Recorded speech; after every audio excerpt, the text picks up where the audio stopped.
How we doing out there? You got your boy right here, Hugo. Hey, Rod, what's up, dog? Your boy. Another day, another beer. Another day, another beer. We over here drinking Millie's as usual, drinking Millie's, and it's a nice Wednesday evening. And dude, how was your day at work, man? Another day, another beer. Anyways, we're stoked for today, man. We got some awesome guests. Today's a good one. Today is definitely a good one because these guys are really good friends of ours. But before we bring them up, I want to talk about some things because I always do. I like being selfish. First and foremost, everyone that is tuning in right now at this moment, hearing me say these words, share this post right now. Share it. Start a watch party and share it into some Facebook groups. You know, we're trying to get some people to listen in. You know, so we can only do that. Yeah, send it to your mom, your dad, your uncle, your dog, whoever, man. So that's the first thing. Second of all, we are currently looking for sponsors for, to help with recording, to help with producing the podcast, to help with, gig expenses and whatnot. So if any of you guys out there know of businesses or you are a business owner yourself, want to sponsor our show, message us, email us at etherdc@gmail.com, and we can talk and we can give you guys, we actually have a plan laid out that you guys can, it's kind of like a tiered plan. You can look at it and see, what works best for you and what kind of promotion we can do for you, and that being on this podcast and on social media, physical flyering and whatnot. So anyone in business, please reach out to us. We'd love to work with you, network with you. Next thing is that we just got a merch bundle. We got a couple merch bundles that we've been posting. A-Rod's holding up one thing. We just got those koozies in right there, the Aether light koozies. So that's part of a bundle. I will post it here in a little bit in the comment section. If you guys want to help us out, that's another way to help us out, man. Buy merch. So we do PayPal. We accept card if you're here in Dodge City. I will personally deliver in town as well. And he'll show up butt naked too. So and we'll ship too. So and then we actually we're getting there. We're not quite there yet, but we actually are launching a big cartel merch store. So that's going to be really cool. It's going to be easier for people to navigate and order some of our merch, shirts, CDs, and whatnot. So again, I'll post that here in a little bit, a picture of it in the comment section. If you guys are interested, hit us up. So holla. And then, so last thing I want to talk about is some upcoming gigs, and I'll probably mention this again later on, but upcoming gigs, not this coming Saturday, but next Saturday, August 29th. We are going to be in Oklahoma City. Well, some of us. A-Rod's not going to be there. Unfortunately, he has something coming up. So we got Dwight from the Merkins to step in. So anyways, we're going to be in Oklahoma City. So yeah, if you're in the OKC area, follow us on Facebook and get some more info on that. September 5th, we'll be in Elkhart, which is pretty dope. I don't think I've ever been. I think I've only passed through Elkhart. I've never been in that town. So I don't know. We're gonna basically wake the dead in Elkhart for sure. So I'm down to do that. I'm down to do that. So and then and Derek says that we should eat dairy cream. So I'm down. I'm down. I'll eat it. Boy, homeboy Johnny, what's up, bro? I want to shout out. I want to shout out Johnny right now. Johnny is doing some really cool shit right now. And for those who don't know, Johnny used to play bass for Aether a long time ago. And he's right now, he's got his band going down in Tijuana, Mexico. Anyways, he's down there. Dude, I still don't know if I say the name of your band name right. Is it Artifices? Artifices? Artifices? I don't know, dude. But either way, man, I'm going to link some of their music here in a little bit too. But go check out their band. They just released a dope music video too. And I'm super stoked on what Johnny's doing out there, man. It's so awesome. So yeah, one of the originators of the Spicy Boys. And if you think we're spicy, check their shit out. Caliente. Artifices. You're going to have to tell me. Do you send me a voicemail real quick of how you say that? Because I'm pretty sure I'm butchering it. And then last but not least, I just forgot, we booked another one. So we got September 12th. Lando and I are going to be doing an acoustic gig, our first ever Aether gig in Liberal, Kansas, at the Old Chicago there. So any peeps out there from Liberal, come check us out. And then we just booked this yesterday, which is still in the works, but we are going to be playing in Dodge City at Dio's at the doctor's office on September 26th. And we got a very, very fucking dope band that we're bringing down called Hatchet Game. We're bringing down a Hatchet Game. Yeah. Honestly, if you're from Dodge or Garden City and you've been part of the music scene over the last couple of decades, you know who Hatchet Game is. And we're super stoked to be bringing those guys down. So, dude, without further ado, I want to bring up our fucking lovely guest, the almighty fucking Witch Cradle from Wichita, Kansas. How the hell are you guys doing out there, man? Hey, what's up? Fucking A, man. Just quickly, man, one at a time, introduce yourself and tell us your role in the band. So I'm Zane, and I play bass. I'm Brian, and I'm trying to learn how to play guitar. I am Jeff, and I am the lead singer of Witch Cradle. Right on, man. And I'm digging that hat, Brian. A fucking Aether hat, dog. Very cool, man. That's becoming an OG artifact here before too long. Yeah. It's gonna be worth money someday, bro. It's actually my fiance's hat. I just borrowed it. I have a shirt and I use it. Yeah. Fucking A. He loves you guys. Oh man, we love you guys, man. So one of you guys has to tell us, how the hell did Witch Cradle become a thing? Like, when did you guys fuck, dude? We need to start cradling witches, man. And be descriptive, man. Tell us from the beginning how this all went down. I'll start. Well, it started when me and Zane actually worked at the same pizza shop for a few years. Okay. And then we just started talking. I was a dishwasher. He was a delivery driver and shit. And then, of course, we worked right next to each other. We started talking about all the bands we like. The Allison Chains was the main thing we started talking about. So, one thing led to another. Like, we found out we were both musicians, So one thing led to another. Like, we're going to have to do something. We've been in separate projects or in other things. Kind of didn't work out. But eventually, as you can see now, we did find one. We went through a couple of drummers that didn't work out. We found Andres, and through one of our previous drummers, we found Jeff, and that's what's made us the four-piece that we are today, and it's probably my favorite and most successful project I've been a part of. You have anything to add to that? I basically had to hassle Brian for 2 years to get him to play guitar with me, but that's cool. No big deal.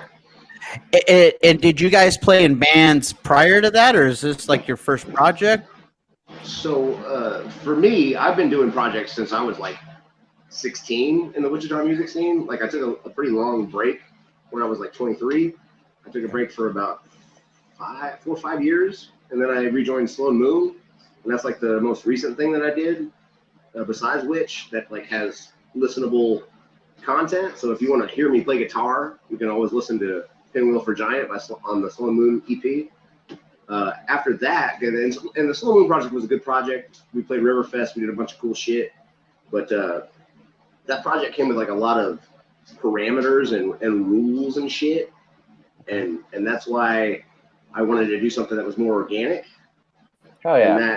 And that kind of became what this is, because like all of us write independently in the band, and we all have, we kind of all get to be the quarterback at different times for whatever song we're working on, and it's pretty cool. It's a pretty egalitarian like thing that we're doing. So it's pretty. I enjoy it. Yeah, I used to be in previous projects before. I was in a band called Audioplat 51, where it was me and Shane, who actually plays in a band now called Rise Again, and it was and then the bassist who plays in Bloom, which they're out of Lawrence, and the singer, who was just a very talented rapper, so it was like a rap rock band. Okay. like I played with them, and it was always what the front man, the rapper guy, what he wanted to do, because he was the one that would book shows and all that. So we just wanted to do what would make him happy, and yeah, we did. And to be honest, I mean, come on, everyone else has got to do what they want to do too. I hear you on that. Well, we were down to do it, but he kind of left to California, and so I was just without a band, and then I had a kid, and then I just kind of like felt like I gave up on music for a while until Zane started annoying me about playing music again. 2 years. Yeah. Fuck yeah, dude. Ryan, why did it take? What took you so long, dude? Why did you finally cave in? Yeah, Brian. Inquiring minds want to know. Oh, the timing was right. I was a new dad, and I was trying to be the best dad I could be, and I tried to. And you got to make sacrifices when you're a dad. Right. And This guy.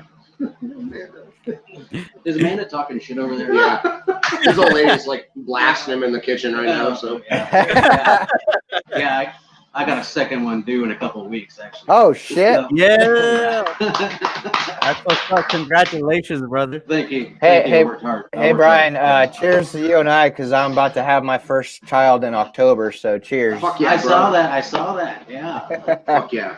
Well, yeah, man, it's definitely. I didn't see that. That's awesome, bro. Yeah, but Thanks, now, yeah, it's easier to balance, children and music and work and everything. Now I was just a young adult, and now I'm I'm still a young adult. I'm just better at it. Anyway, There you go. That's What about you, enough. Efe? Yeah. What about you, Jeff? Oh, okay. It's kind of so my history in music started at an early age with choir and all that. So I started singing like at a very young age, and I eventually got voice lessons because I was doing musical theater. I was in plays in high school, but I did musical theater all my life. I started ballet when I was 18, and I was actually slated to become a dancer later on in life, and I tore my ACL, lateral meniscus, and a few other things in my knee during a stage injury during a performance, and I couldn't perform anymore, like in that capacity. I went on for a few years more to try to see if I couldn't fix the situation, but it ended up being impossible. It just wasn't the strength in my left leg wasn't coming back. So I started exploring new venues of expressing myself, and music was one of those things. So in 2000 and holy crap, 2013, I started. I Got You with me and a few other people I was living in a house with, and we had a good old time writing songs, and it was my first band that I've ever been a part of, and it was a good time. I enjoyed writing songs with them, and we wrote a few songs, and then I decided it was time for me to leave the band when things got a little toxic for me, and I moved on. And then eventually, one of those characters from that previous band invited me back to this band, who's no longer with this band. And yeah, We stole Jeff immediately. Yeah. Dude, Village. you guys did the right fucking thing. Yeah, hey, but if you guys haven't seen Witch Cradle yet live, half of Witch Cradle is heavy, and the other half is just watch Jeff. Jeff will fucking take your mind into outer space. And so your little background you just explained right now completely makes sense now. Man, yeah. Note for live Witch Cradle shows there. Definitely, I agree with that. And we're going to talk a little bit about the vocal style here later. I got some questions, but before we dive into that and some more specifics, I just again we've been.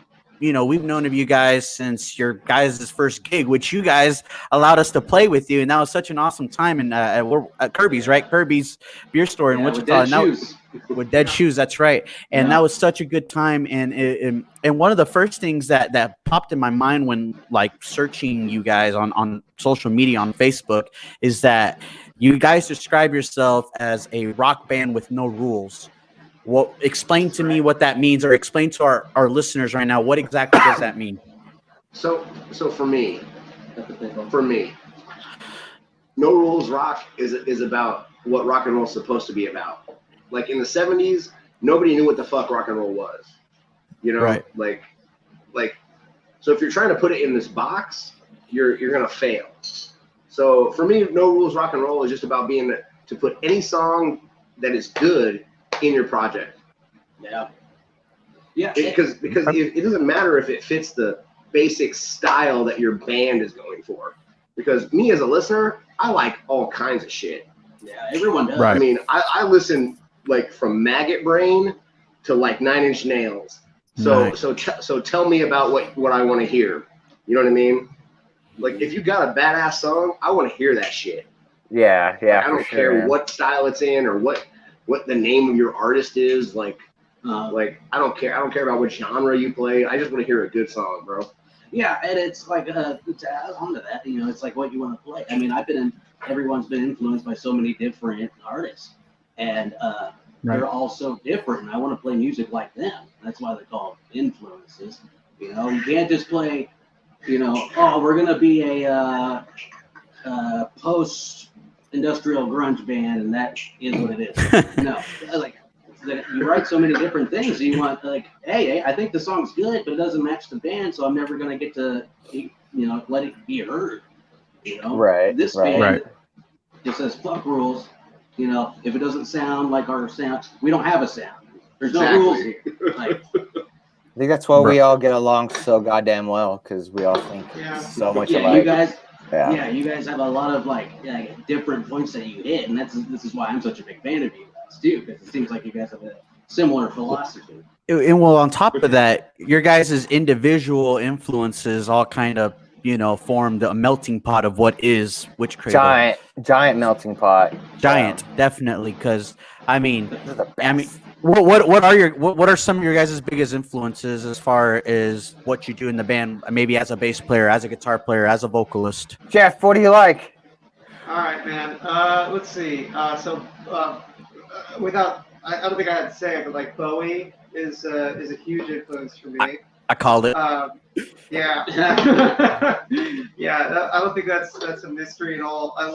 I love his versatility, and that's kind of what we're about. We hit a lot of highs and lows in our band, a lot of like minors and majors, and yeah, we get into pentatonics, but we're not afraid to go to a melodic area, and that to me is great. But I also get like a high from like Led Zeppelin, the Stones, Wolfmother. I love let's see. Wolfmother, dude. I love Wolfmother. I love that. I love the shit out of Wolfmother, and I wish I could sing like that guy, but I you know, he does his thing, and that's cool. I do my thing too. But There you go. Yeah, man, it's a lot of let's see, high male vocalists like Freddie Mercury, because like with a high male vocalist, like I look to guys to do my thing, and like, you know, Freddie Mercury is like the pinnacle of like what you're able to do. But Freddie Mercury and like what Freddie Mercury did and does, what he did live, he doesn't do anymore. And you have to like look at like there's a I look at a lot of inspirations from those guys because they were clear, concise. They had their points. Robert Plant had their phrasing. He had his phrasing like perfectly. He had his pitch like all together, and they used like Robert Plant was the first person to use like pulled tape effects on his vocals live, and he would do that with an analog delay. And he would have other people do it for him from the stage. And I read about that, and I was like, when I was getting into music, and I was just like reading about all these singers who had done their stuff, I was like, this Robert Plant using effects on his voice, like, and having other people like spin the tape analog for him was like, oh, so these guys weren't pulling stops. These guys weren't saying like, I don't need effects. These guys were saying like, oh, we need to use our strengths, like, to our benefit and pull those stops. So, like, Right. that's a lot of the, Dude, a lot of the inspiration comes from that. as a musician, yeah, if you don't nerd out on the little things like that you read about your favorite artists, then I don't know. What are you doing? You know, like just Right. little fucking nitpicks there. But yeah, Yeah, and Yeah. I agree with A-Rod. And one of the things that I like about one of the first things that stood out to me when watching you guys perform, and this might be, I don't know, maybe this is kind of weird to think about, but like the first thing that stood out to me when I saw you guys set up was the fact that Jeff had a pedal board. Like, what the hell, dude? What? Tell us about your pedal board. What's going on there? Because the pedal boards are known for guitar players and bass players. Don't tell them You know, shit, bro. So I want to hear about why do you have a pedal board with a bunch of effects? His pedal board is more advanced and complicated than mine, and I play guitar. I noticed that. Okay, and I just wanted to say that. Go ahead. Okay. So instead of like, I thought about a lot about how to answer your question, and Okay. I think what we could benefit from both parties today is to talk about some really nerdy stuff.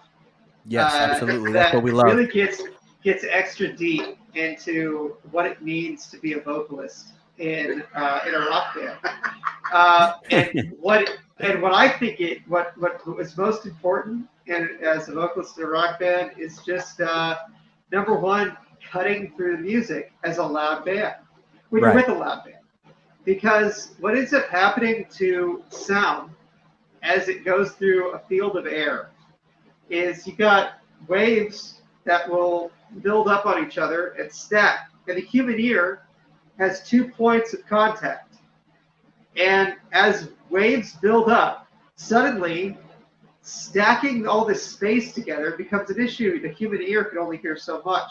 Eventually you're hearing like one major chord or one dissonant chord or one like big fucking mess of shit during the peaks of what's going on.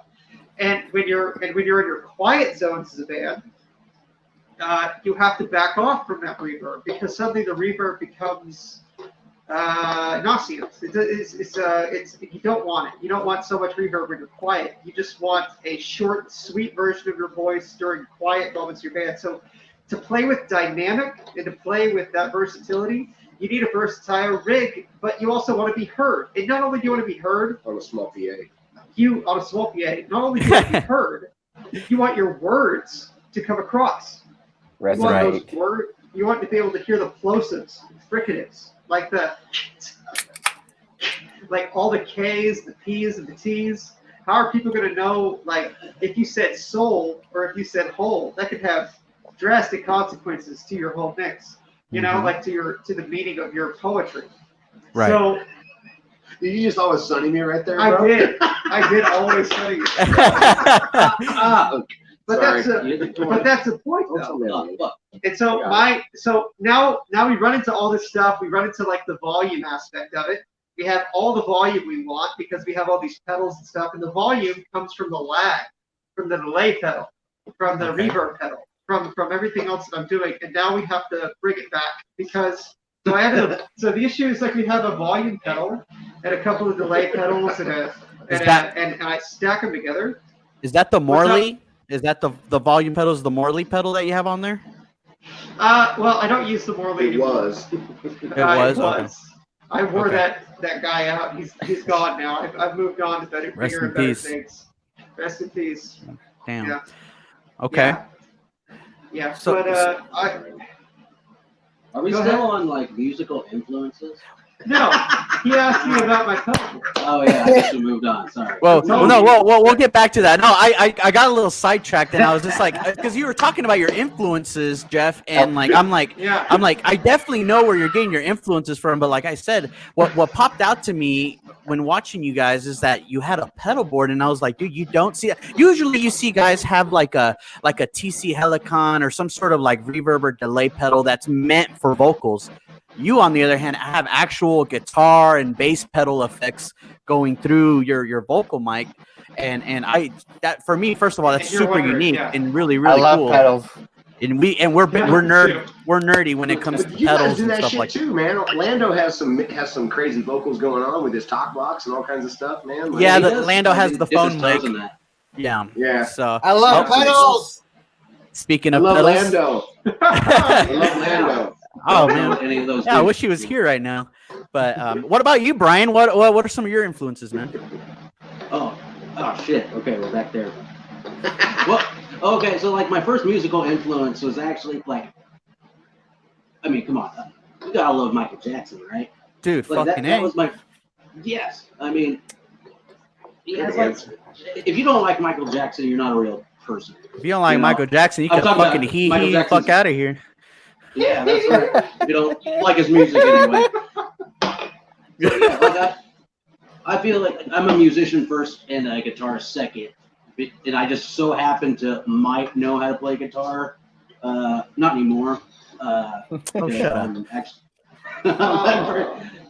I'm pretty bad at it, but it's the only medium that I know how to write music in, you know. So that's what I use, and that's why I'm in this band and stuff. But you know that. You keep laughing at me, man. So like, buddy, bro. But yeah, as far as rock influences, eventually, you know, I was 13 years old in 2005. You know, so I liked all the bands that were like big then. You know, lots of post grunge and stuff. So we'll say Seether. It was like the first band that like got me into rock. I'm 13. I don't know much yet, but they led me into their influences, which is like Alice in Chains and Nirvana. And then you start going down the rabbit hole. You eventually get to Led Zeppelin and Black Sabbath and all that shit. Oh, And yeah. then, like, Yeah. That's usually how it goes. Yeah.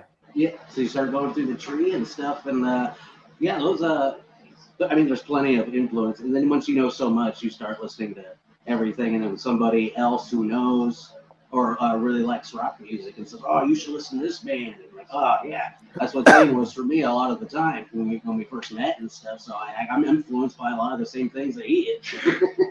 Right. And with that, I guess we got to go to Zane now. So. Yeah. Zane, let us know, boy. So What I up, play man? bass and nobody cares, but I'm way into like Lead bass. oh yeah, so they accuse me of playing lead bass all the time, so that's cool. I still don't know what the fuck that means, but we fucks with it though.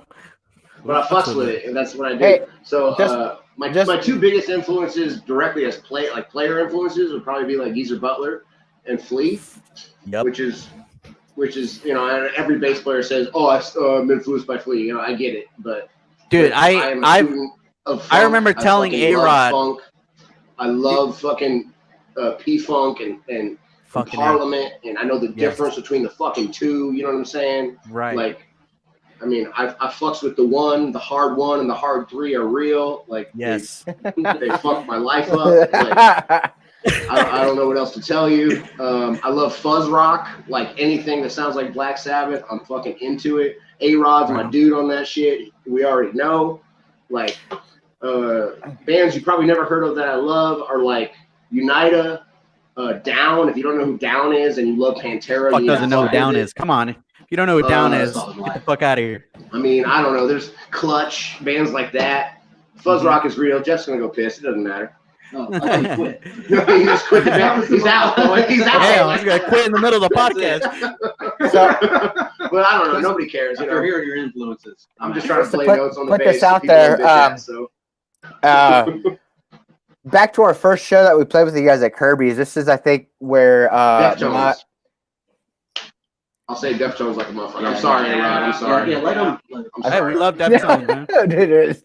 But this is where our quote unquote musical relationship love affair between Zane and I happened that night at Kirby's, because you guys started fucking playing and I was like, holy shit, I'm watching you, dog. I'm watching you, and just like fucking geez, fucking geezer, dude. You had the little fucking like this hand right here. That's what I was telling A-Rod. I was like, dude, this dude plays just like Geezer, dude. And I remember Yeah, talking too, about bro. that on the way back home. We're like, dude, this dude's totally influenced by Sabbath and Geezer, dude. And dude, and my boy Zane, dude, this boy got moves too, man. I see you move, man. I see Oh, you dude. dancing a little bit, Zane, like fucking Salma Hayek, dude, and fucking hell yeah, boy. Zane's got that stage presence, man. Like once he starts moving, you can't look at anything else but Zane. dude. It's true. Oh, dude. It's so like aggressive, and it beats your ass. You know? Dude, I get no, him. for me, I'm just trying to not fuck up. That's why I'm so fucking still a lot of the time. I feel get him. Hugo on that shit. Hugo is another dude that's like Oh, me. yeah, When Hugo you play, fucking bro, kills you it, feel dude. that shit. You Yeah. cannot fake it. if you feel your music, I got my like fuck the way you faces, feel dude. it, and the way I know you feel it too, baby, on the skins. Don't get me wrong, but me Damn and Hugo right. be feeling that shit, man, and Hell people yeah, can brother. just tell, like. No, dude. And that's the one thing. Another thing about Witch Cradle is that you can tell that all you guys are in it, dude. You guys are in it, dude. You're not up there, you know. Yes, you're playing your instruments, but you're feeling the music, man, which is one of the things that I think a lot of bands lack, dude. A lot of local bands lack that. They're up there, they're stiff, they're just paying too much attention to their instrument. Like, dude, get in there and feel your music. And you guys definitely have that, man.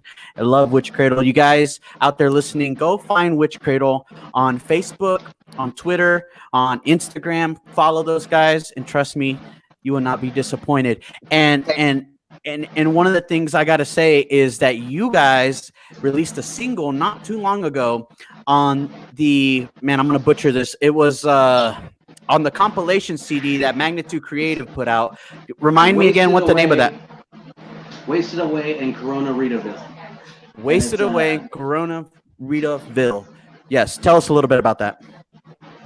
Well, it's a benefit album because due to the pandemic, a lot of bars are not able to operate, or at least not operate at full capacity. And the Elbow Room is going to be one of those people that are affected by the hardest. So this song, you know, as far as we've recorded, 6 songs, but we had this one song that was recorded at Magnitude Creative. By the way, Magnitude Creative, dude, Jason Catlett, what up? 100%. Like, if you're in a band and you want a song recorded, go to him. It's well worth the money, even more than that. Yep. We've never sounded any better. And so we had this one song, and he asked us, "Hey, do you want to? I'm making a compilation album it's a benefit for the Elbow Room. I guess it could be like a fundraiser or something like that." Right. There's so many different bands that have a song that are on it. Bands like Gulch and Mad City Cruisers are friends of ours.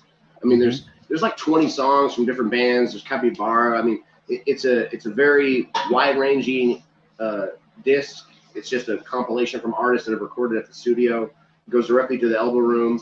If you're friends with Kenny or with What up, Kenny? with Daria, I mean, we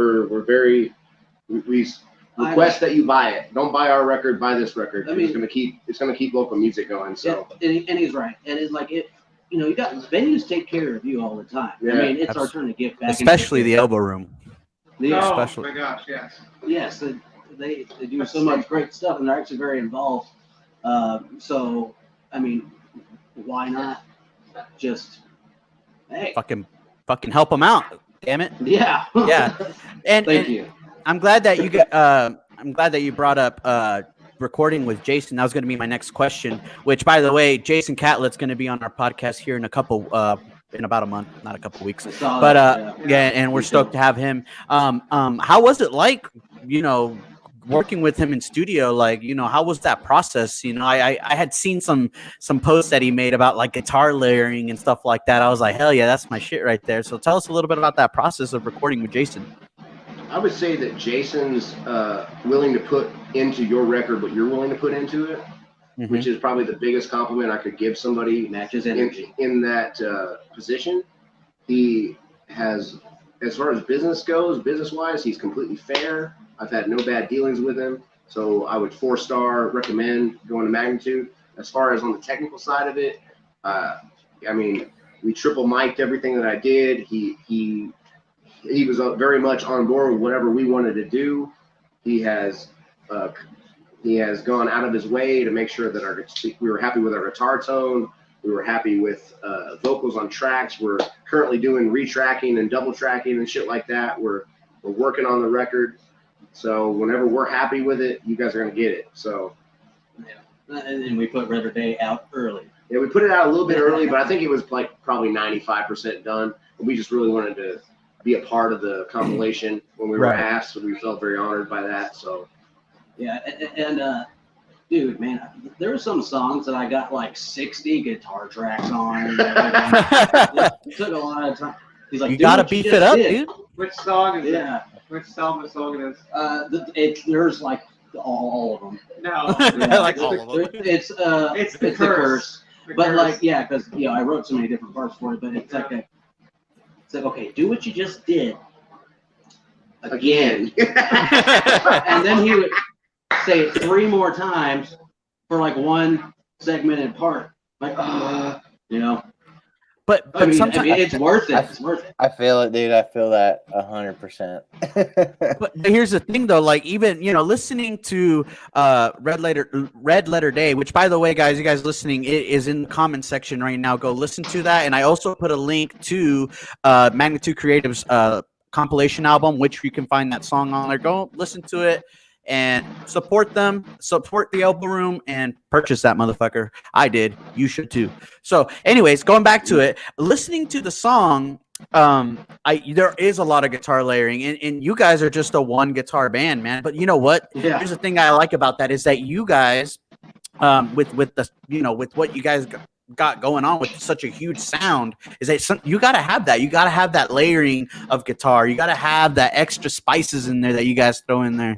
You know what I mean? Well, and go for it. I feel like we wanted the record to be even bigger than our live shit. I mean, you guys gave us a compliment on our live performances, which is the greatest compliment another musician can give a musician. Fuck. But like, we wanted it to be like a full painted portrait. So we're right in that zone where we're coming, we're coming towards it. You know what I mean? We're coming towards the end product for sure. Mm-hmm. So I'm freaking stoked. Do you guys have a name for the EP yet? What is it? Free lessons in the occult. Wait, say that again. Free lessons in the occult. Free lessons in the occult. I back that 100%. Dude, that's fucking dude, fucking gangster, dude. Dude, even before, like when we were getting ready to play that first show with you guys, and then he goes like, "Yeah, we're playing with this band called the Witch Cradle," and I'm like, "Wait, what? What's the name? Witch Cradle?" I was like, "Dude, that alone." So fuck yes. Yeah. So when we were trying to name the band, it was like a 2-3 week long process, group message, and everyone would bring up an idea, and like one other person would like it. Nothing, there was no unanimous like, "Oh, I love that." I mean, no rules, but like so I was just researching like torture things that they did to witches during the Salem witch trials. Ooh. And so what they do, and it's called the Witch's Cradle, the official name is that, and they tie someone who was accused of being a witch upside down in a bag and swing them by their feet by a rope from a tree. Until they confess. And it was to make them confess, because eventually you would start hallucinating. So I thought, that's fucking sick. Forced Hallucination is basically the name of our band. Yeah, it's kind of like a drug trip or something like that. I think the image of swinging somebody from a tree upside down is kind of funny. Yeah. But I agree. To be quite honest, I still have withholdings about the idea of consent, like in our band name, in our Witch Cradle process torture. I'm like, that's not okay. That's not okay. And then they told me about the band name, and I was like, that's really cool. I don't know. All right. yeah, just gotta confess that you got some. I was gonna mention earlier, as far as like the hallucination topic that we're on now, is like, I was gonna say jokingly, but now it makes more sense. If you're getting ready to go to a Witch Cradle show, pop some LSD, take some shrooms, and then go hear Jeff sing, and boom, outer space. No way. Yeah. It might make me sound better too. So go ahead. I like to think that Jeff is like the little bit of Pink Floyd, like in our like, weird Black Sabbath shit that we do. That makes it like maybe have a little bit different crossover than most other bands. That was the other one I didn't mention. Pink Floyd is also. I fucking love Pink Floyd. Yes. Yeah. If you don't like Pink Floyd, then fuck you. Fuck yeah. Oh yeah. Fuck yeah, dude. Strong. That's real strong. Sorry. Fuck. I flew off the handle. It's all right, man. You can curse. It's all good. Yeah. Oh man. No rules. By the way, all you guys listening right now, it's not too late to start a watch party. Start a watch party. By the way, if any of you guys listening, I see some of you guys are on here.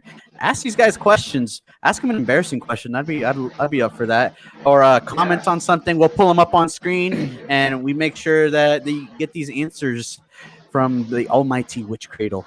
8 Anyways, inches.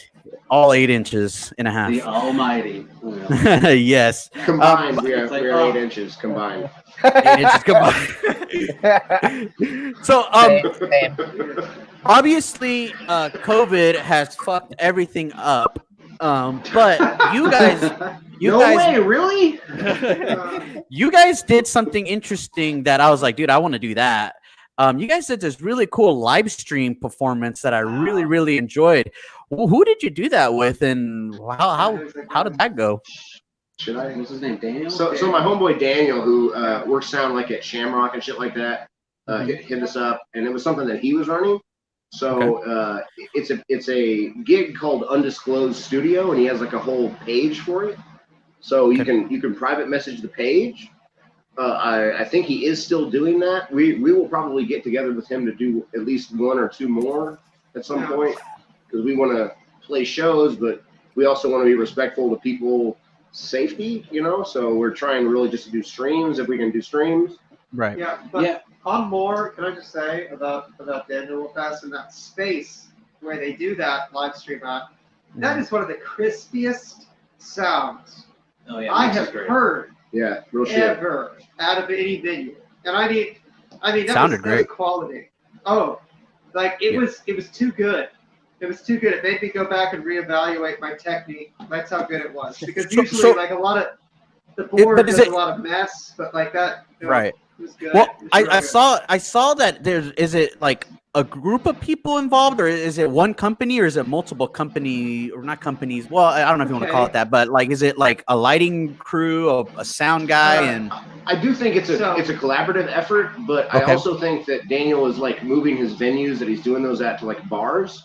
So I really don't know what the specifics are on whether they're doing it at the venue we played at, because I think right now he's trying to do it at Shamrock and Barley's. Oh, really? Yeah, but that's just. But I don't like again. Message Undisclosed Studio. Daniel's the guy to talk to. I don't know the details, but Daniel Prater, I believe his last name is, and I may be butchering that, but it's off my head. Daniel has like a. Happy to share a link after we get off this thing. I'll yes, put it please do. Yeah, not a big deal. Yeah. Please do. Yeah, because I would love to do something like that for our band. So I think it'd be dope. Yeah, dude. Well, something we've thought about. I'm sorry. Go ahead. Well, it's just like it's something you gotta do now. You know, if you want people to see your band to get exposure, you gotta do live streams. Because I don't want anyone to say, "Hey, I got COVID-19 at a Witch Cradle show." I don't want that to ever be a sentence. Okay, be real shit. I want people to have a good time and be exposed and support the venues and stuff. And you just kind of gotta do what you gotta do. Right, respect I don't for want that. that sentence Definitely. ever. Yeah, definitely. An idea I've had is trying to get Daniel involved with like actual show broadcasts where we can bring in multiple acts and stuff, and that may be a little fewer and farther between than like what a normal booking schedule would be like. But yeah. I mean, honestly, even if I had to pay like some bands that I liked to come and play on a live broadcast, like I wouldn't give a shit. Like, I mean, we do shit. We throw festivals and all kind of shit. So I mean, it is what it is. Yeah, like Death Fest was dope. so I don't know. Like, shouts to fucking Rockalua too. Shit. Oh yeah, Rockalua. Rockalua. Matt Isley and Dangerously Biased does such a great job with Rockalua, man. Such a good job. Yeah, they really do. That was probably my favorite show I've ever played. Dude, I was probably the most anxious and nervous I've ever been to play something so big. How do you think I fucking felt? That was like my 3rd or 2nd show. Oh shit! Oh shit! Dude, and it was like my good turnout. Yeah, man. Now that you guys were talking about Rockalua, I mean, we had heard from other people. Like, I think it was a couple weeks back. We were with Hunter and Matt on the podcast, and they were talking about how much they loved you guys, man. Cheers to Matt. People love you guys, man. People love the shit out of you guys, and more people need to know about Witch Cradle, man. So, we just hit 800 likes too. Like, and we didn't put a post out because we were going to do this podcast and shit. So we just wanted to say thanks to everybody who liked our page so far. Thank you. And we really appreciate the love that we've got so far. And I'm really proud that all that love is like organic and it's nothing we've ever like yeah, man. We don't fucking pay for likes. I think if you do that, it's whack. But Right, that's just my right. opinion. No, I don't pay for likes. Kick I your own abs- ass. Yeah. Yeah. I absolutely agree with that. And speaking of that, for those that are listening, where can people find you, or like on social media, and where can people find your music at the moment, or what can you tell us about that? Well, right now we're kind of reorganizing everything. We're most active on Facebook. We're also on Twitter and Instagram. Just at which Cradle? At Witch Cradle. Okay. Yeah, if it's not at Witch Cradle, it's at Witch Cradle Band. I think that's the Facebook, but at Witch Cradle is probably for Twitter, and probably Instagram, probably an underscore in between the Witch and the Cradle. All right. But, yeah, we're on YouTube. You can also find Red Letter Day on YouTube. We just released that a couple hours ago. Yes. So, Yeah, and it's in the comments section right now. So you guys that are tuning in right now, go listen to it when you're done with this, and share the shit out of it. And go subscribe to their YouTube page too. Crack open a fucking cold one and light a fucking joint and fucking dude. Fucking. Is there an estimation as to when we are going to get this EP? Because I'm anxious. I'm ready. I would like to say that we're going to do at least a few songs out on Halloween. Okay. That's probably our closest estimated date. You're at far. I mean, it just kind of depends on where we're at, because we're not going to, because of the pandemic, we're going to take our time and we're not going to push anything. And if it costs us a couple extra $100 or whatever, like, we're all on board with that. So, so that's kind of where we're at. I think TBA, an All Hallows Eve release would be super cool for this band. So that's just something it's almost done now. I've been thinking about. So, of course, I'm dropping it on these guys like last minute. You're welcome. Oh, I'm done recording. Yeah. Yeah, I was done like second. All right. Since you guys are but I don't know what we're talking about. It's my fault. It's still being recording right now. The recording process can be tedious, man. It's definitely it takes a while. Yeah. So we were talking about my board earlier, and the thing I wanted to mention about that is that when you try to go back from board to record on the tracking, the issue is that like you have to do it all organically now. So I'm going back and we're I was gonna ask you about that. Yeah. Yeah. Mm-hmm. How'd that go? It was recording from live without your board. Did you use your board, or you use like onboard effects from? Well, I'm used to singing live. Without the onboard effects, like it's a thing that I've like trained myself to appreciate, and I've had to retrain myself to forget it and use without it, because the digital effects, and the thing about my board is that I've been using all analog, which is why I use guitar pedals and not vocal pedals on my board. Yeah, cheers to that. You know. They don't know. They be using solid state, bro. Yeah, whatever. They be digital. Analog is still. Stabbed me in the heart when y'all went digital, man. I'm sorry. It hurt me a little bit too. Sorry to interrupt you, Jeff, but I just cheers. I heard beers cracking, so sorry. I love you guys. Anyway. Right. Never mind.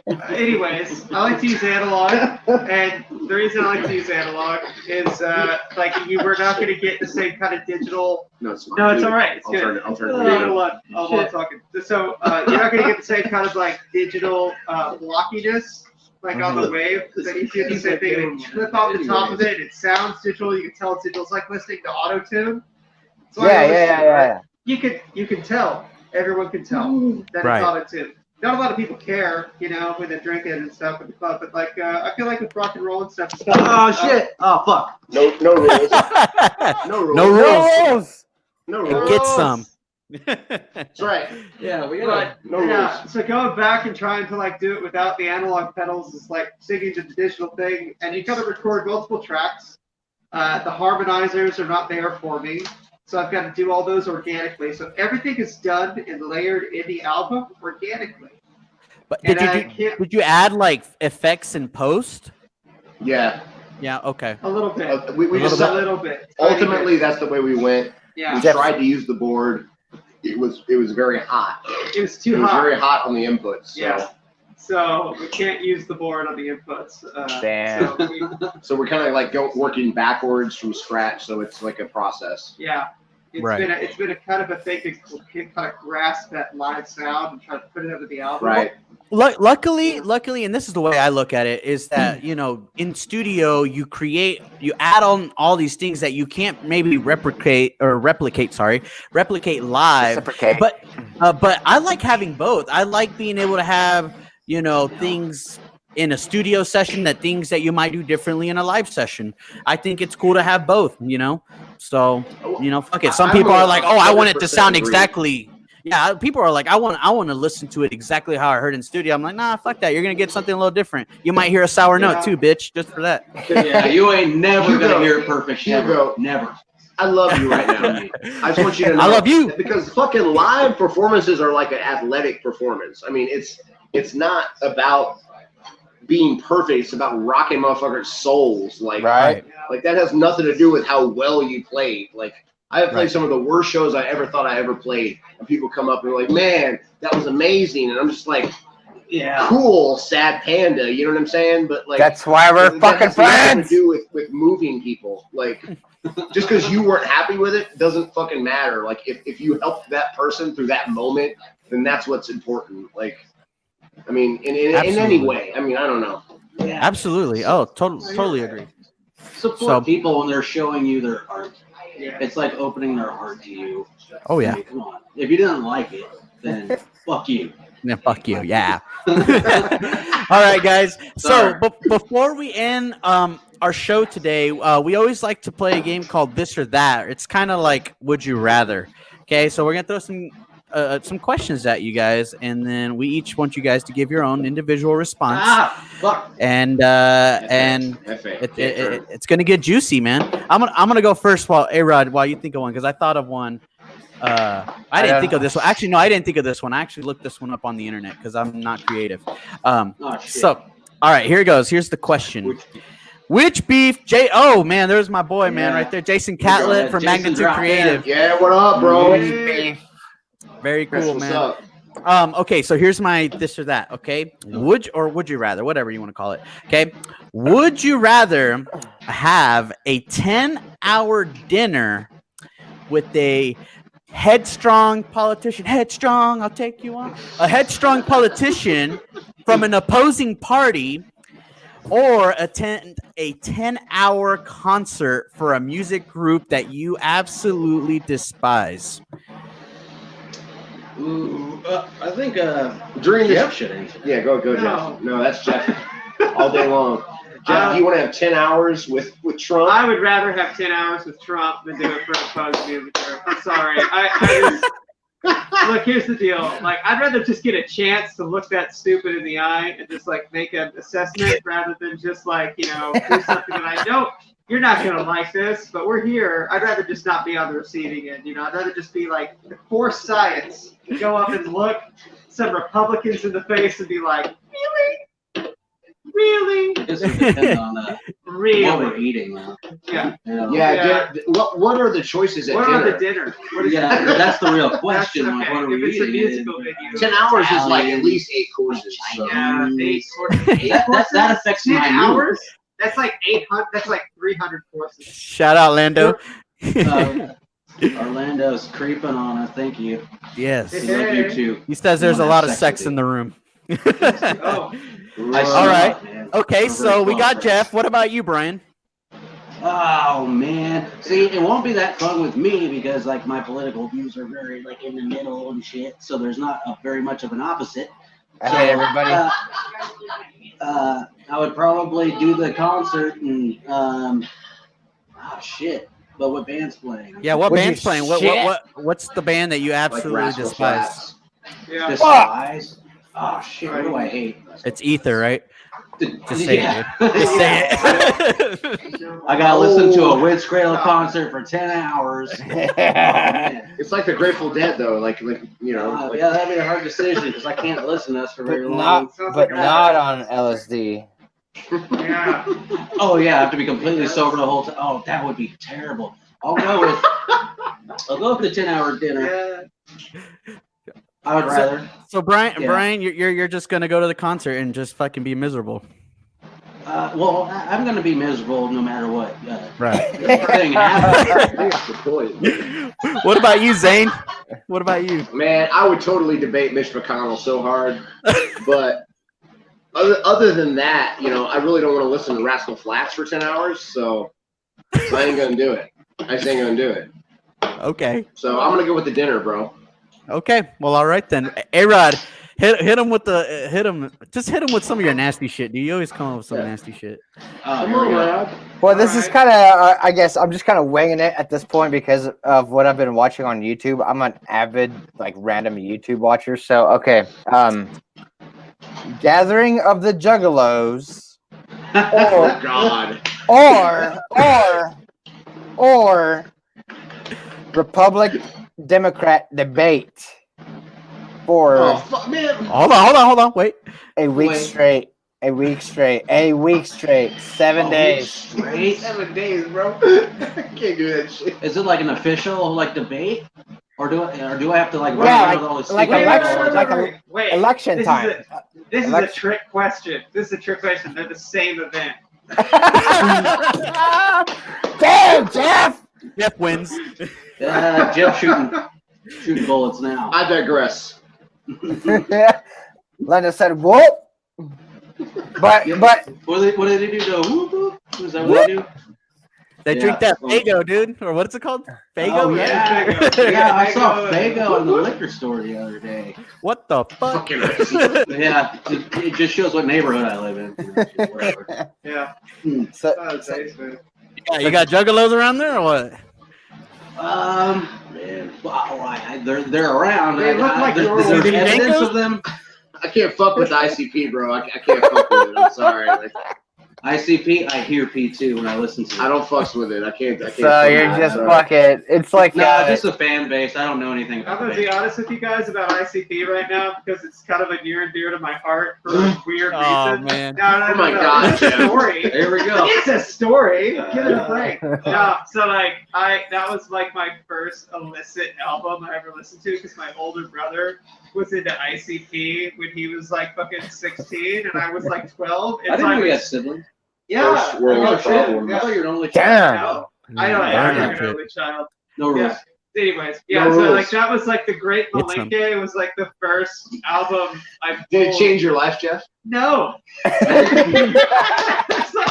It had no bearing on my life whatsoever. I would listen to it and I was just like, this is underwhelming, is what I thought to myself. But that's not to say that other people didn't like it. Like, ICP is good for some people, good for you, but like, not for me. That's what I discovered at 12. At It's not 12 good. years It's old. not good. It's okay. Shout out to Pete Jones of Headspace, man. He says I was down with the clown till I got to high school and was like, okay. Until I listened to real music, I loved ICP. Yeah, imagine that shit. No fucking way. Hey man, but if you're down with the clown, still come to our shows. Thank you. Right? Right? Wrong, I'm that sorry. I'm sorry. Like a mixed drink with Everybody knows Fago. what's up, bro. Yeah. Guys, That's my dude. I want to say thank you guys so much for being on our podcast, man. You guys It's are fun. great friends, man, and we can't wait to jam with you guys again. And again, have for it. all of you guys that are listening right now, I just linked where their YouTube to find their latest single. And go subscribe, go listen to the song, go share it. And I also linked Magnitude Creative's compilation album, Wasted Away in Corona Vitaville, right? Corona Yeah. Vitaville, Corona baby. Very good. Vitaville. Go listen to it. It has all the fucking bomb ass motherfuckers from Wichita on there slaying. And all that money goes towards the Elbow Room. So, help them out, man. Keep the What venue up, alive. Kenny? I And got one more thing to say. One more. wait, hold on. Don't show it yet. Don't show it yet. Hold on. show it Don't yet. We won't don't show show it it yet. yet. Wait till the end. Okay, we're not gonna And show it yet. before Okay. before Hold on. Just wait. before Finish we your shit, guys. Yeah, finish your Before- thing. Sorry about before that. we before we let you Sorry. guys go too, we just want to let you guys know that besides listening to us live on Facebook, you guys can find us on Spotify, iHeartRadio. Usually it takes a day or so for the episode to stream on there. You guys can stream on there. Also, go give a like to Back Home Media. They're the guys that produce our podcast. Any of you guys out there listening want to start a podcast or need some sort of media work or graphic designs or anything like that, hit up my boy Derek Relaford, Kent Williams at Back Home Media, and they'll hook you up, man. So, which Cradle? Tell us what's the Aether, message, bro. man. Bro. For all you guys that can't view right now, Go left with it. the Witch Cradle motto is get some. Whoa, Get whoa! Fuck yeah, Get y'all. some, motherfuckers. Whoop, whoop. There it is. Witch Cradle. That was for Lando. There it is. Jeff, Brian, Zane, guys, thank you guys so much, man, for being on. We love you guys. Please be safe. Please take care of each other, and we will see you guys at the next one, man. Next time, motherfucking partying. Love you guys. Love you guys. Cheers, man. Cheers, guys. It's good to see you guys. Love you. Very cool, man. That's so awesome, man, to have fucking Witch Cradle on, man. All right. Did you take a shot of that Tito's, dog? Dude, I've been drinking it. Yeah. So again, guys, find us on Spotify, find us on iHeartRadio, man. Go check out their song, man, and go share it right now, man. Much love to Witch Cradle, and we will see you guys at the next show, at the next podcast episode, or somewhere, maybe in person. Peace out. Love. Well. I don't think it, I thought it, that's different. I said what I said and I meant it, or lamented. Words given weight without thought in a person, the way that I talk and the way that I ought to be able to pause and to say that the fault can be placed on my arm, to display full assault, to disgrace in its arm. Pray for the day they could wait for the calm. You can't control the storm, only weather it, whether it's 5 weeks and 5 days of rain sideways, or scorched earth, search for death or water, left with all the thorns, with the petals gone, settle on the breath of autumn. If the ground fits, wear it, the crown fits.